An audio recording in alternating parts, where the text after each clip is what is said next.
मेरे प्रिय आत्मा, एक छोटी सी कहानी से मैं अपनी बात शुरू करना चाहूंगा। सुना है मैंने कि चीन में एक बहुत बड़ा विचारक लाओ त्से पैदा हुआ। लाओ त्से के संबंध में कहा जाता है कि वो बूढ़ा ही पैदा हुआ। ये बड़ी हैरानी की बात मालूम पड़ती है।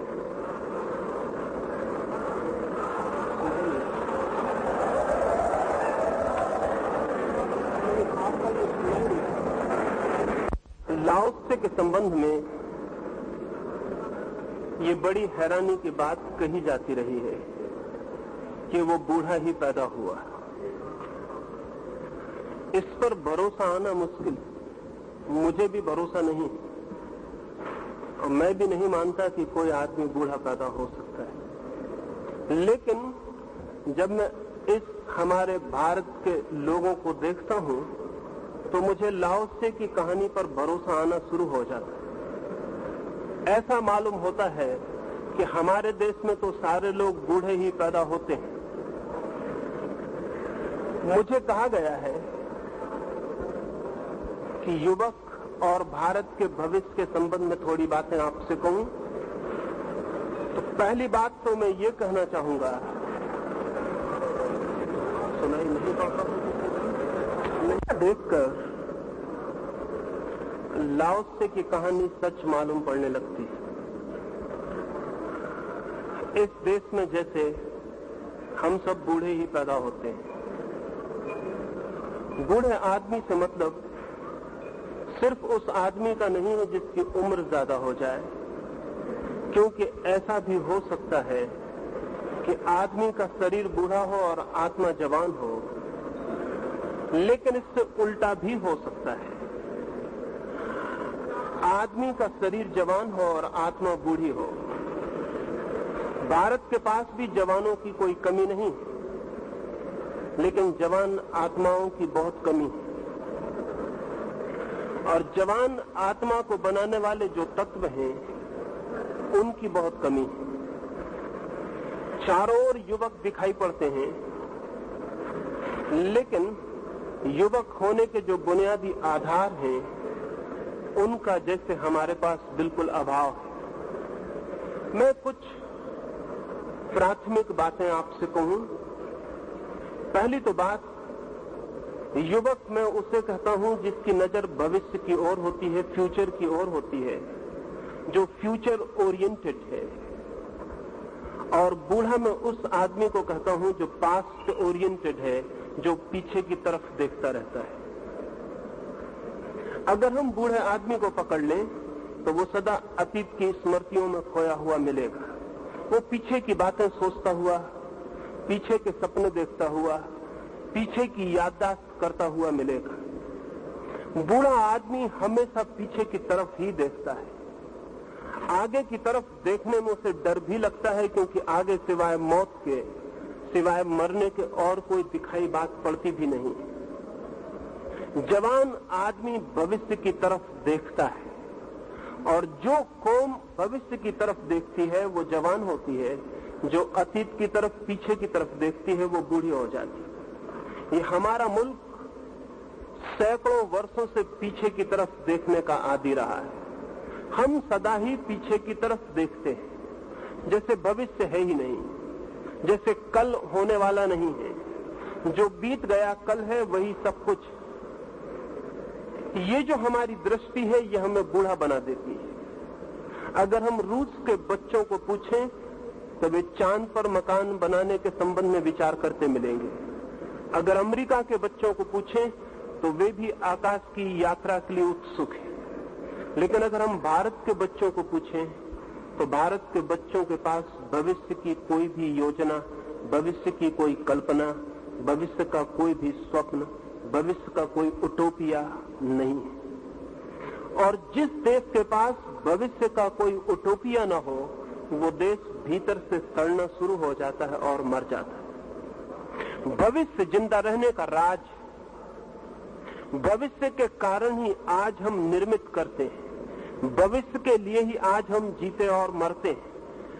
जिनके मन में भविष्य की कोई कल्पना खो जाए उनका भविष्य अंधकारपूर्ण हो जाता है। लेकिन इस मुल्क ने न मालूम किस दुर्भाग्य के क्षण में भविष्य की तरफ देखना बंद करके अतीत की तरफ ही देखना तय कर रखा है।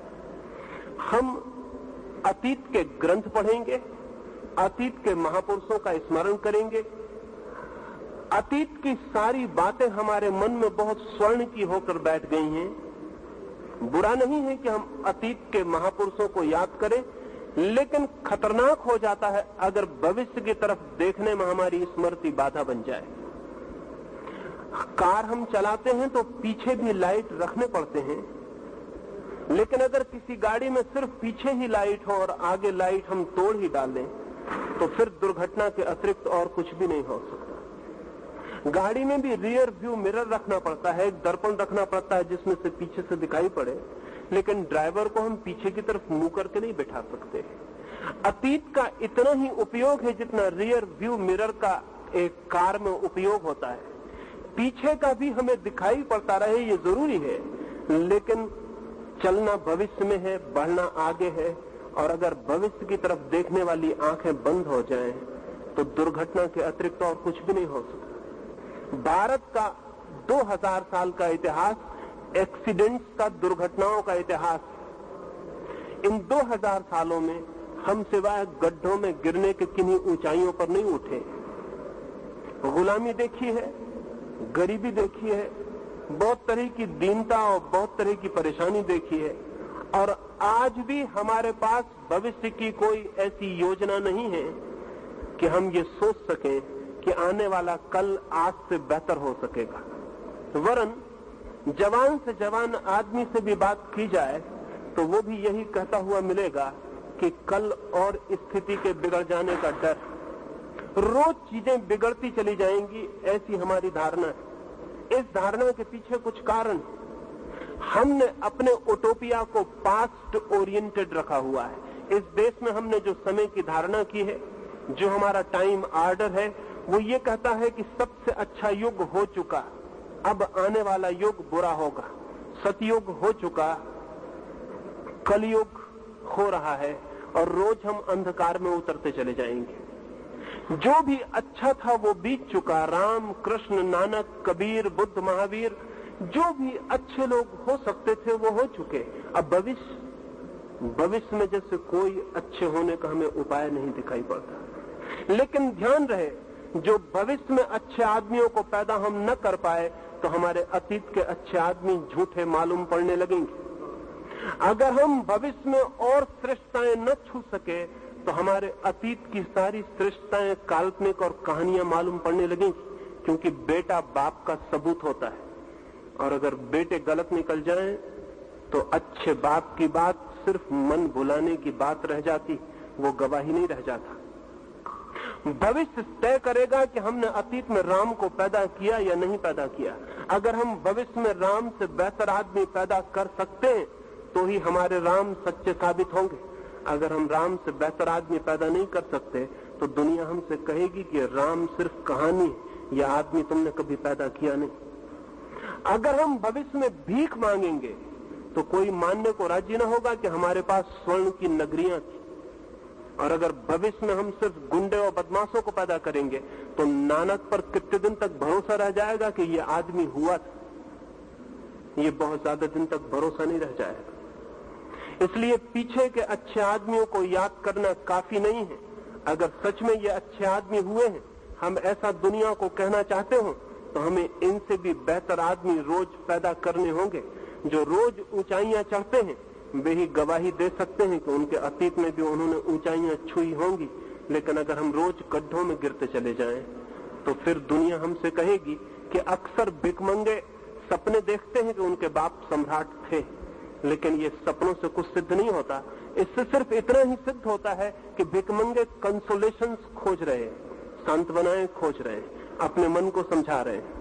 भूखा आदमी रात में सपना देखता है राजमहल में निमंत्रण मिलने का, लेकिन रात का सपना ये नहीं बताता कि राजमहल में निमंत्रण मिला है। मनोवैज्ञानिक कहते हैं कि उससे इतना ही पता चलता है कि वह आदमी दिन में भूखा रहा है। हम जब अतीत की बहुत ज्यादा चर्चा करते हैं तो शक पैदा होता है, और जब हम पीछे के लोगों की बहुत गौरव गरिमा की बात करते हैं तो शक पैदा होता है, क्योंकि दुनिया हमें देखती है। हम दुनिया को कहना चाहते हैं कि हम जगत गुरु थे, लेकिन आज दुनिया में एक भी ऐसी चीज नहीं है जो हम किसी को सिखा सकें। सारी चीजें हमें दूसरों से सीखनी पड़ रही हैं। ये जगत गुरु की नासमझी की बात बहुत दिन तक टिक नहीं सकेगी, और आज नहीं कल अगर दुनिया हमारा मजाक उड़ाने लगे और हमसे कहने लगे कि हम जगत गुरु होने का ख्याल इसीलिए मन में पैदा कर लिए हैं क्योंकि हम सारे जगत के शिष्य हो गए हैं, और इस बात को बुलाने के लिए, अपने अहंकार को बचाने के लिए हम इस तरह की बातें कर रहे हैं, तो इसमें बहुत आश्चर्य न होगा। आज सुई से लेकर हवाई जहाज तक भी हमको बनाना हो तो सारी दुनिया में कहीं और हमें सीखने जाना पड़ता है। आज हमारे पास सिखाने योग्य कुछ भी नहीं बचा है। आज हम दुनिया को कुछ भी सिखा नहीं सकते, लेकिन हम ये बात कहे चले जाएंगे कि हम कभी दुनिया के गुरु थे। ध्यान रहे, जब कोई कौम ये बात करने लगती है, पास्ट टेंस में जब कोई कौम बोलने लगती है, तो समझ लेना कि वो दीन हो गई। जब कोई कहने लगे कि मैं अमीर था, तब समझ लेना कि वो गरीब हो गया है। और जब कोई कहने लगे कि मैं ज्ञानी था, तब समझ लेना कि वो अज्ञान में गिर गया है। और जब कोई कहने लगे कि कभी हमारी शान थी, तो समझ लेना कि शान मिट्टी में मिल चुकी है। ये सारी बातें जो हम गौरव की करते हैं, हमारे धूलि में गिर जाने के अतिरिक्त और किसी बात का प्रमाण नहीं। अतीत को देखना उपयोगी हो सकता है, लेकिन अतीत को आंख में रखना खतरनाक है। आंख में तो भविष्य होना चाहिए, आने वाला कल होना चाहिए। जो बीत गया कल, वो बीत गया, उसकी धूल उड़ चुकी है। अब जमीन पर कहीं खोजने से उसे खोजा नहीं जा सकता। अब जिस रास्ते पर हम चल चुके वो रास्ता समाप्त हो गया है, और उस रास्ते पर बने हुए चरण चिन्ह अब कहीं भी नहीं खोजे जा सकते। जिंदगी की कहानी आकाश में उड़ते हुए पक्षियों की कहानी। अगर हम किसी पक्षी का पीछा करें तो उसके पैरों के कोई चिन्ह नहीं छूटते हैं कहीं भी। पक्षी उड़ जाता है, पीछे आकाश खाली हो जाता है। जिंदगी में कहीं कोई चिन्ह नहीं छूटते, जिंदगी में सब विस्मृत हो जाता है। जिंदगी तो प्रमाण मानती है आज को, आज हम क्या हैं, यही प्रमाण होता है। आज हम क्या हैं, अगर इसे सोचें तो दो तीन बातें ख्याल में आएंगी। हमसे ज्यादा गरीब आदमी आज पृथ्वी पर दूसरा नहीं, हमसे ज्यादा अशिक्षित कोई कौम नहीं, हमसे ज्यादा अवैज्ञानिक कोई जाति नहीं,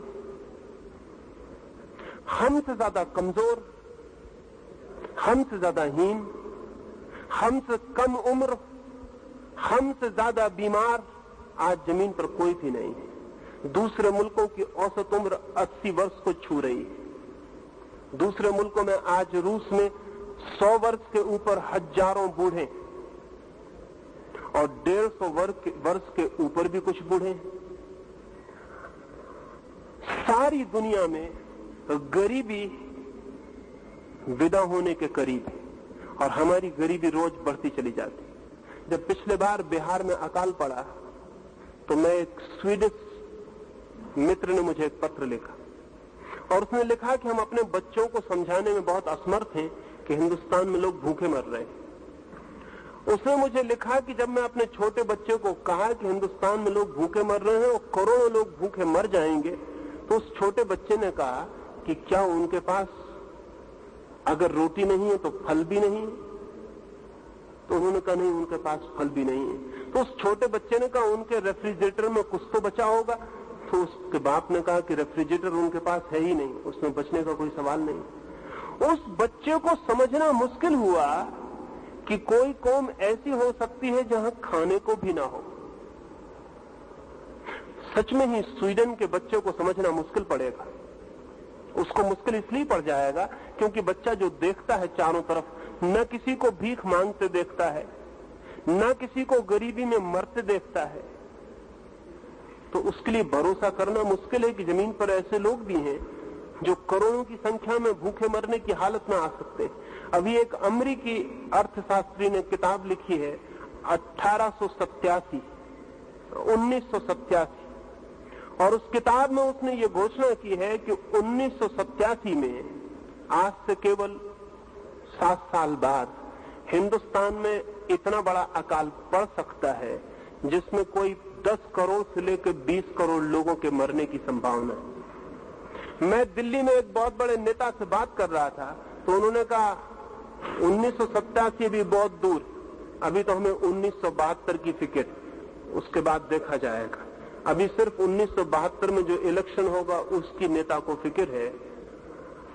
7 साल बाद हिंदुस्तान में 10 करोड़ लोग मर सकते हैं, इसकी सारे दुनिया के अर्थशास्त्री राजी हैं इस बात के लिए कि ये होकर रहेगा, क्योंकि अमेरिका जितना हमें भोजन दे रहा है उतना अब आगे नहीं दे पाएगा, उसकी ताकत रोज कम होती जा रही है। अमेरिका में 4 किसान जितना काम करते हैं उनमें से 1 किसान की सारी ताकत हमें मिल रही है, और अमेरिका की ताकत देने की रोज कम होती चली जाती है। 1985 के बाद अमेरिका हिंदुस्तान को किसी तरह का अन्न देने में समर्थ नहीं होगा, और हम रोज बच्चे पैदा करते चले जाते हैं। हम सिर्फ एक चीज में बहुत प्रोडक्टिव हैं, हम बच्चे पैदा करने में बहुत उत्पादक हैं, हम बच्चे पैदा करते चले जाते हैं। अगर किसी दिन इस मुल्क में 10 करोड़ लोगों को किसी अकाल में मरना पड़ा तो बाकी जो लोग बचेंगे वो भी जिंदा हालत में नहीं बचेंगे, वो भी मरने की हालत में ही बचेंगे। उनका बचना बचने से भी बदतर होगा, उनका बचना शायद मरे हुए लोगों से भी ज्यादा कठिन और दूभर हो जाएगा। लेकिन क्या कारण है कि सारी जमीन पर धन बरस रहा है और हम गरीब होते चले जा रहे हैं? आज अमेरिका में धन बरस रहा है और अमेरिका की कुल उम्र 300 साल की। अमेरिका में जो समाज है आज वो 300 साल पुराना, और हमारी उम्र कम से कम 10,000 साल पुरानी। हम 10,000 साल पुरानी सभ्यता और 300 साल पुरानी सभ्यता के सामने हाथ जोड़कर भीख मांगते हुए खड़े हैं। न हमें शर्म आती, न हमें चिंता पैदा होती, न हमें घबराहट होती, न हमें ऐसा लगता कि हम ये क्या कर रहे हैं। दुनिया में भिखारी तो सदा रहे हैं, लेकिन कोई पूरा देश भिखारी हो सकता है, इसका उदाहरण हमने पहली बार उपस्थित किया है। आज हर चीज की हमें भीख चाहिए, इस भीख के बिना हम जी नहीं सकते। ये कब तक चलेगा? ये कैसे चल सकता है? ये तब तक चलता ही रहेगा जब तक भविष्य को निर्मित करने की हमारे पास कोई दृष्टि नहीं, कोई फिलसफी नहीं जिसमें हम भविष्य को बनाने के लिए आतुर हो जाएं। हम सिर्फ पीछे की बातें करते रहेंगे तो भविष्य को निर्मित कौन करेगा? हम सिर्फ गुणगान करते रहेंगे अतीत का तो भविष्य के लिए श्रम कौन करेगा? तो मैं युवा आदमी का पहला लक्षण मानता हूं भविष्य के लिए उन्मुखता, और बूढ़े आदमी का लक्षण मानता हूं अतीत के प्रति लगाव। जिस आदमी के मन में भी भविष्य के प्रति लगाव है उसकी उम्र कुछ भी हो वो जवान, और जिस आदमी के मन में भविष्य की कोई कल्पना ही नहीं है और सिर्फ अतीत का गुणगान है उसकी उम्र कुछ भी हो वो बूढ़ा है। तो मैं ये आपसे कहना चाहूंगा कि भारत में अभी भी जवान आदमी बहुत कम। एक दूसरी बात भी आपसे कहना चाहूंगा, बूढ़ा आदमी मृत्यु से भयभीत होता है स्वभावतः। मौत करीब आती है तो बूढ़ा आदमी मृत्यु से डरने लगता है। जवान आदमी का लक्षण एक ही है कि वो मौत से घबराता ना हो। अगर जवान आदमी भी मौत से घबराता हो तो उसका मतलब इतना ही हुआ कि वो बहुत पहले ही बूढ़ा हो गया। हिंदुस्तान में मृत्यु का इतना भय है जिसकी कल्पना करनी मुश्किल है। होना सबसे कम चाहिए, क्योंकि हम अकेली कौम है सारी दुनिया में जिनका ऐसा मानना है कि आत्मा अमर है और मरती नहीं। हम सारी दुनिया में ये कहते रहे हैं कि आत्मा अमर है और मरती नहीं। ये बात सच, आत्मा अमर है और मरती नहीं, लेकिन कहने से ये बात सच नहीं होती। और जरूरी नहीं है कि जो लोग कहते हो वे ऐसा मानते भी हो। आदमी का मन बहुत उल्टा है। असल में जो आदमी मरने से डरता है वो भी कह सकता है कि आत्मा अमर है, और अपने मन को समझाने के लिए आत्मा की अमरता के सिद्धांत का उपयोग कर सकता है। हिंदुस्तान को देखकर ऐसा लगता है कि हम मरने से तो बहुत डरते हैं और साथ ही आत्मा के अमरता की बात भी किए चले जाते हैं। अक्सर ऐसा होता है कि बूढ़ा आदमी मंदिर में बैठकर आत्मा के अमरता का शास्त्र पढ़ने लगता है।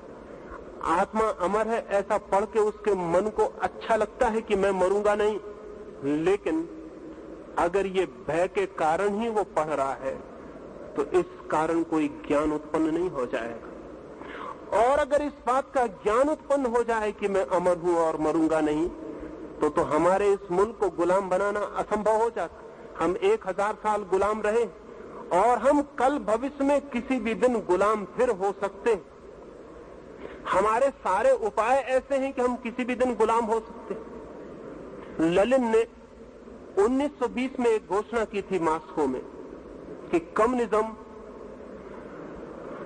मॉस्को से यात्रा करके पेकिंग होता हुआ, कलकत्ते से गुजरता हुआ लंदन पहुंच जाएगा। पेकिंग तो पहुंच गया और कलकत्ते में भी पैरों की आवाज सुनाई पड़ने लगी। आज कलकत्ते की सड़कों पर जगह जगह पोस्टर लगे हुए कि चीन के अध्यक्ष माओ हमारे भी अध्यक्ष, चीन के चेयरमैन माओ से तुंग भारत के भी चेयरमैन हैं। ये कलकत्ते की सड़कों पर जगह जगह पोस्टर लगे। हम गुलामी को फिर बुलाने की चेष्टा में लग गए और इसके पहले भी हिंदुस्तान में जितनी बार गुलामी आई हमने बुलाया। 1000 साल गुलाम रहने के बाद भी हमें कुछ अंदाज नहीं है, हम फिर गुलामी बुला सकते हैं। हम नए नामों से गुलामी बुला लेंगे। कम्युनिज्म हिंदुस्तान के लिए गुलामी सिद्ध होगी और आज बंगाल में जो दिखाई पड़ रहा है कल पूरे हिंदुस्तान में दिखाई पड़ेगा। आज बंगाल में जो है वो कल पूरे हिंदुस्तान में फैल जाएगा। इसमें बहुत आश्चर्य नहीं, क्योंकि हम डरे हुए लोग, हम मरने से भयभीत लोग, हम बिना किसी चीज से कुछ भी आए उसे झेलने को सदा तत्पर और उसमें ही संतुष्ट हो जाने के लिए राजी लोग। बूढ़ा आदमी भय के कारण हर चीज से राजी हो जाता है, जवान आदमी लड़ता है, जवान आदमी जिंदगी को बदलने की कोशिश करता है, बूढ़ा आदमी जिंदगी जैसी होती है उसके लिए राजी हो जाता है। बूढ़ा आदमी कहता है सब भाग्य, जवान आदमी कहता है भाग्य हमारे श्रम के अतिरिक्त और कुछ भी नहीं। बूढ़ा आदमी कहता है जो भी कर रहा है भगवान कर रहा है, जवान आदमी कहता है जो भी हम करेंगे भगवान का आशीर्वाद उसे उपलब्ध होगा। जवान आदमी एक संघर्ष और बूढ़ा आदमी एक संतोष, एक सेटिस्फैक्शन। अगर गुलामी आ जाए तो उससे भी संतोष कर लेंगे, गरीबी आ जाए उससे भी संतोष कर लेंगे, जो भी हो जाए उससे हम संतुष्ट हो जाएंगे। संतुष्ट अगर हमने होने की आदत नहीं बदली तो इस मुल्क को भविष्य में और भी महाअंधकार देखने के क्षण आ सकते हैं। मैं अभी बंगाल में था तो बंगाल में जो मुझे दिखाई पड़ा, चाहता हूं पूरे मुल्क के एक एक युवक को कह दूं कि वो गुलामी को निमंत्रण है और बंगाल राजी हो जाएगा। बंगाल में 10-25 आदमी अगर एक सड़क पर एक पुलिस वाले की हत्या कर रहे हैं तो पूरे लोग अपने दरवाजे बंद करके बैठ रहेंगे। वे भीतर बैठ के इस बात की निंदा करेंगे कि बहुत बुरा हो रहा है, लेकिन उस बुरे के खिलाफ लड़ने बाहर नहीं निकलेंगे। अगर एक बस में आग लगाई जा रही तो यात्री बस में चलने वाले उतर के नीचे खड़े हो जाएंगे और खड़े होकर चर्चा करेंगे बहुत बुरा हो रहा है, लेकिन कोई उन आग लगाने वाले 5 आदमियों को रोकने की हिम्मत नहीं जुटाएगा। इतनी कायर कौम कैसे जवान हो सकती, इतना कमजोर चित्त कैसे जवान हो सकता। पूरा बंगाल देखता रहेगा, थोड़े से लोग बेवकूफियां करेंगे और पूरा बंगाल झुक जाएगा और आज नहीं कल पूरा हिंदुस्तान झुक जाएगा। 2 लाख आदमियों की बस्ती में 200 आदमी कुछ भी करना चाहे तो 2 लाख की बस्ती झुक जाएगी और राजी हो जाएगी। हिंदुस्तान पर चीन का हमला हुआ तो सारा हिंदुस्तान कविता करने लगा था, आपको भी पता होगा। सारा हिंदुस्तान कहने लगा था कि हम सोए हुए शेर हैं, हमें छेड़ो मत। तो मैंने कई कवियों से पूछा कि शेरों ने कभी भी नहीं कहा है कि हम सोए हुए शेर हैं, हमें छेड़ो मत। छेड़ो और पता चल जाता है कि शेर है या नहीं, कविताएं करने की जरूरत नहीं होती। लेकिन पूरे हिंदुस्तान ने कविताएं की, जगह जगह कवि सम्मेलन हुए, लोगों ने तालियां बजाई और जिन लोगों ने कविताएं की कोई को पद्मश्री की उपाधि मिल गई, कोई राष्ट्र कवि हो गया, किसी को राष्ट्रपति ने स्वर्ण पदक भेंट कर दिए और चीन हिंदुस्तान की जमीन दबा के बैठ गया। और वो सोए हुए शेर सब फिर वापस कविता करके सो गए। उनका कुछ भी पता नहीं चला कि वो कहां चले गए।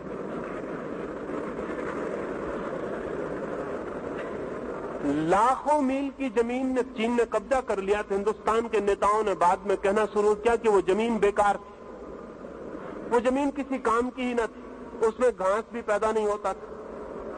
अगर वो जमीन बेकार थी तो फिर जवानों को लड़ाना बेकार था, पहले ही जमीन छोड़ देनी थी।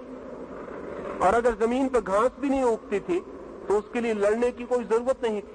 तो मैं उन नेताओं से कहता हूं कि अभी भी देश में जितनी जमीन और बेकार हो उसे चुपचाप दूसरों को दे देना चाहिए, ताकि कोई झंझट ना हो, कोई झगड़ा ना हो।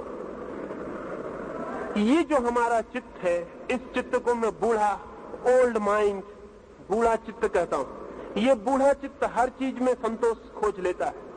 इस बूढ़े चित्त को तोड़ना पड़ेगा, अतीत की तरफ देखना बंद करना पड़ेगा, भविष्य की योजना बनानी होगी, संतोष छोड़ना पड़ेगा। एक निर्माण की असंतोषकारी ज्वाला चाहिए, एक सृजन की आग चाहिए। और वो आग तभी होती है जब हम हर कुछ के लिए राजी नहीं हो जाते, जब हम दुख को मिटाने का संकल्प करते हैं, अज्ञान को मिटाने का संकल्प करते हैं, जब हम बीमारी को तोड़ने का संकल्प करते हैं, जब हम दीनता, दरिद्रता और दासता को मिटाने की कसम खाते हैं, तब भविष्य निर्मित होना शुरू होता है। एक छोटी सी कहानी और अपनी बात मैं पूरी करूंगा। मैंने सुना है जापान में एक छोटे से राज्य पर हमला हो गया, बहुत छोटा राज्य, और बड़े राज्य ने हमला किया। उसका सेनापति घबरा गया और उसने अपने सम्राट को जाकर कहा कि मैं लड़ने पर नहीं जा सकूंगा, सेनाएं कम हैं, साधन कम है, हार निश्चित, इसलिए व्यर्थ अपने सैनिकों को कटवाने की कोई जरूरत नहीं है, हार स्वीकार कर ले। उस सम्राट ने कहा कि मैं तुम्हें समझता था कि तुम एक बहादुर आदमी हो, जवान हो, तुम इतने बूढ़े साबित हुए। लेकिन जब सेनापति ने तलवार नीचे रख दी तो सम्राट भी बहुत घबराया। गांव में एक फकीर था, सम्राट उसके पास गया। जब भी कभी मुसीबत पड़ी थी उस फकीर से सलाह लेने वो गया।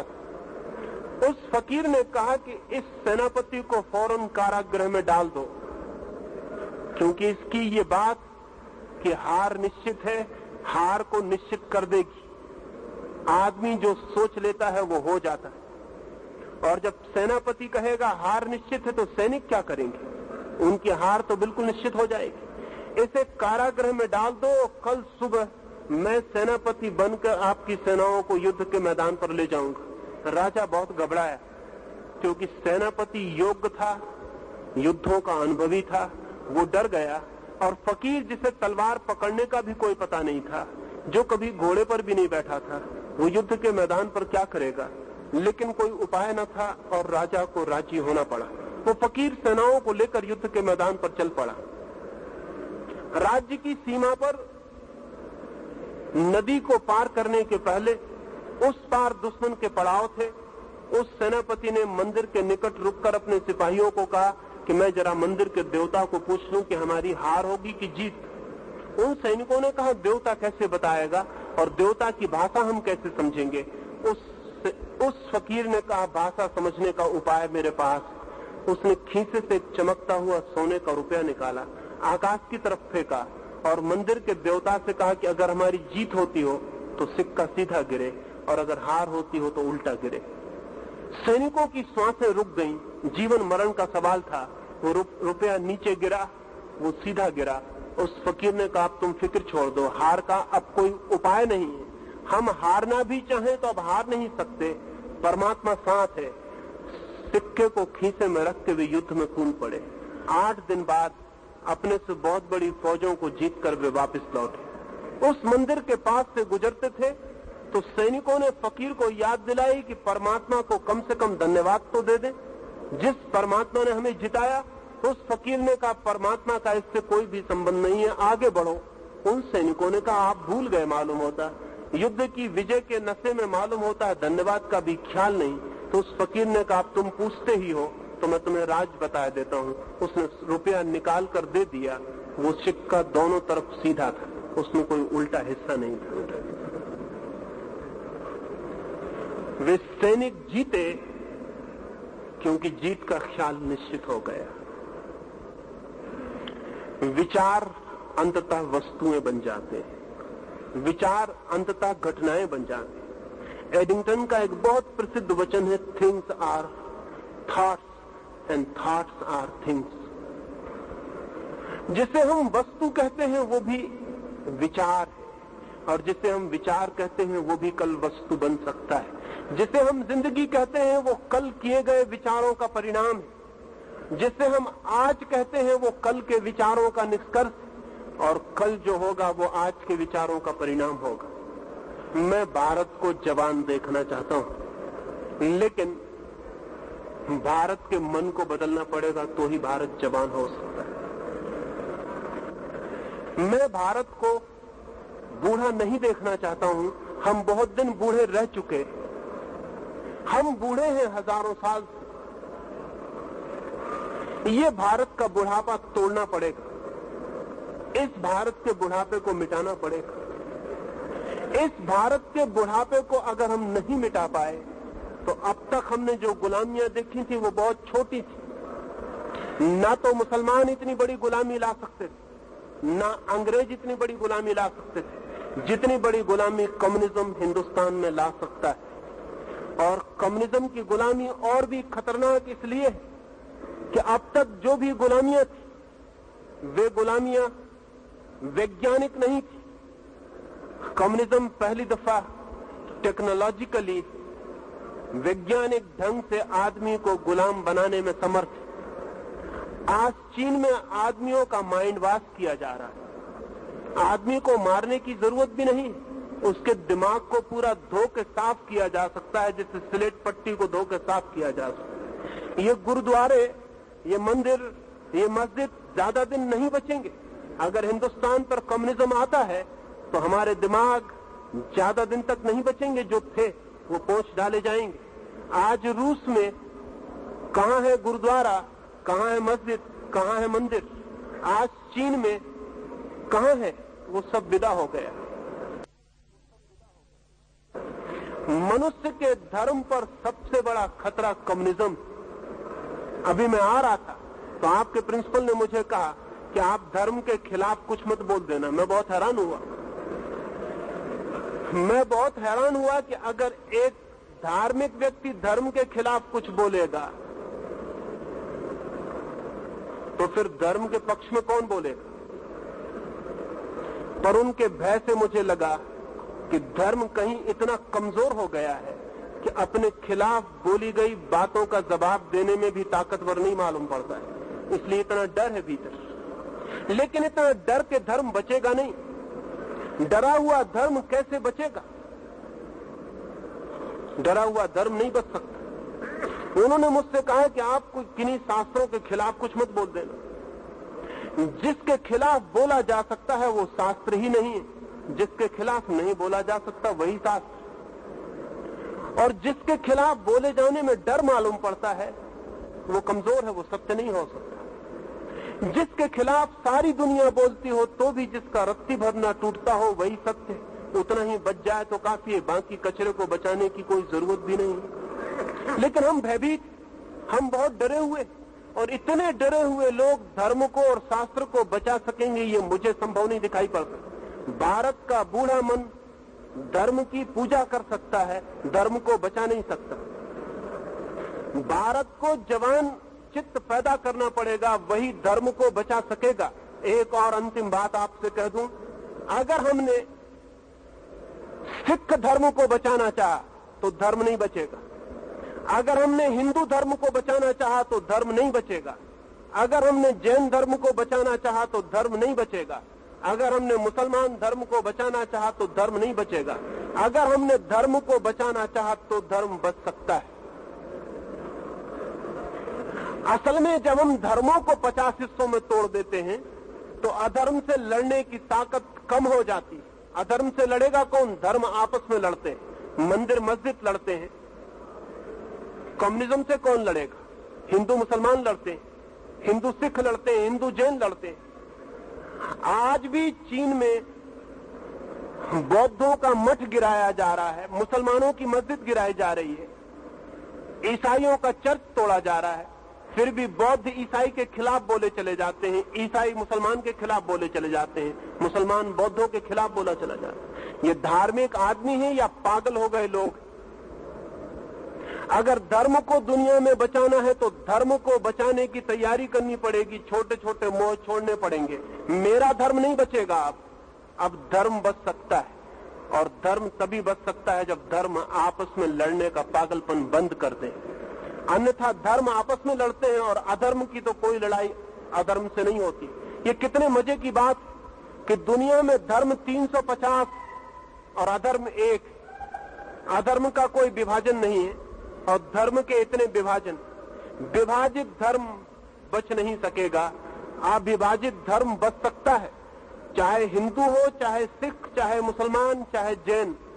अगर हम धर्म को बचाना चाहते हो तो कम्युनिज्म से टक्कर ली जा सकती, और अगर हमने अपने छोटे छोटे धर्मों को बचाने की कोशिश की तो ये सब डूब जाएंगे और अधर्म जीतेगा। अगर हम सत्य को बचाना चाहते हो तो हमें मेरे का आग्रह छोड़ देना चाहिए। अगर हम सत्य को बचाना चाहते हो तो हमें छोटी छोटी दीवारों का मोह छोड़ देना चाहिए, लेकिन वो मोह हमारा नहीं छूटता। बूढ़े मन के मोह बड़ी मुश्किल से छूटते। इसलिए मैंने ये थोड़ी सी बातें कही। भारत का चित्त यदि जवान हो सके तो भारत के लिए एक स्वर्णमय भविष्य पैदा किया जा सकता है। अगर भारत का चित्त बूढ़ा रहा तो भविष्य एक मरघट होगा, एक कब्रिस्तान होगा। भविष्य एक जीवित जीवन नहीं हो सकता है।